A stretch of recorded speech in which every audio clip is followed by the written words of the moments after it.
another one take video.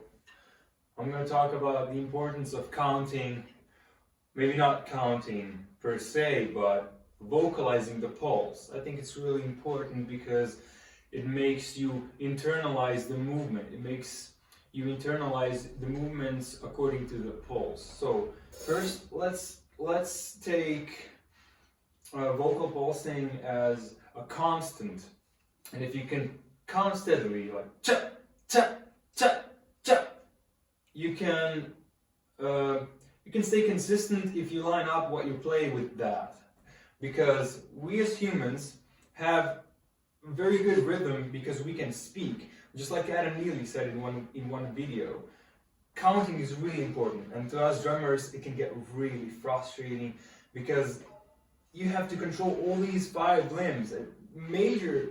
Major signals are traveling into each of the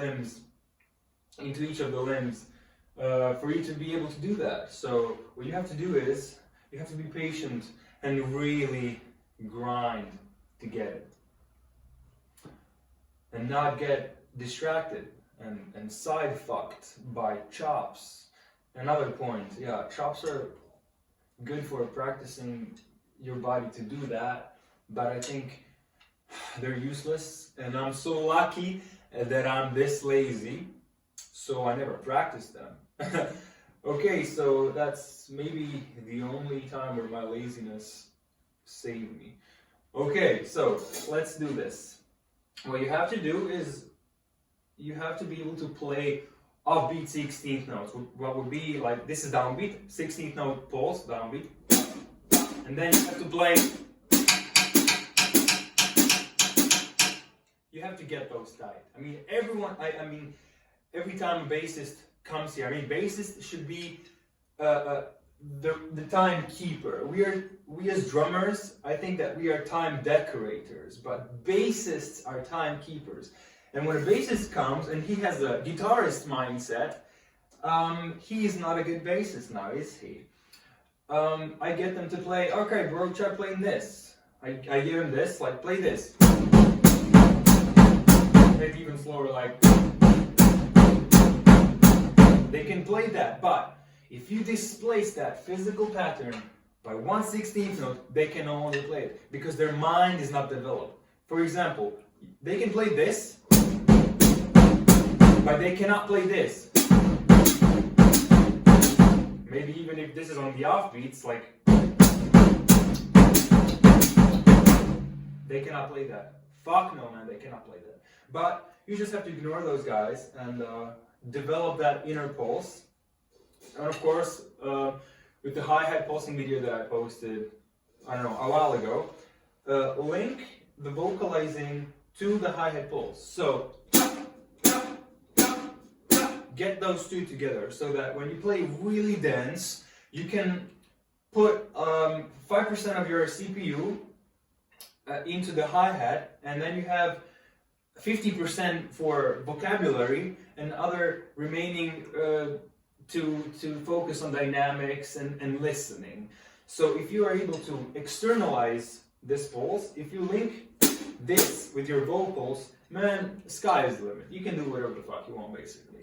But it's very hard to develop. As I said, hi-hat has to be functional, and you have to be skilled, and you have to be patient, because most drummers cheat with the hi-hat. They do this. I see many drummers, they do this. Look, they open it just like this. They cheat. They do this. Because it's easy. Look at my foot. They're cheating. They're leaving, their foot leaves the pedal, and they're stomping like this. It's cheating. It's cheating. I mean, they're cheating themselves, basically. Okay, so what you need to practice is this. You have to practice offbeat 16th notes over your vocalization. For example, you have this groove.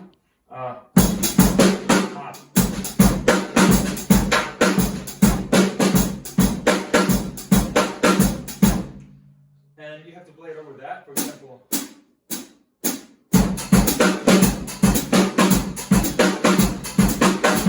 and then you vocalize it with the head.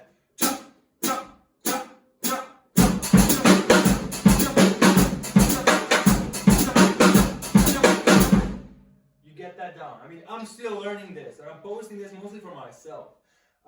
So if you get value from it with me and travel that road with me, great. I'm basically posting these videos for myself, not to get side-fucked and distracted.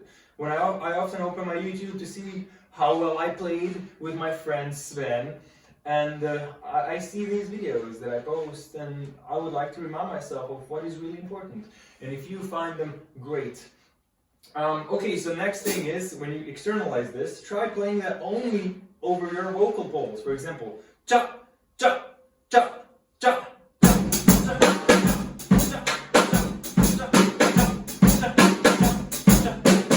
It's really hard, man. It's really hard. It's easier with this. It's so much easier because of less CPU. I'm already training my legs to be consistent, but you have to struggle and go with it. Alright, that's it for this one.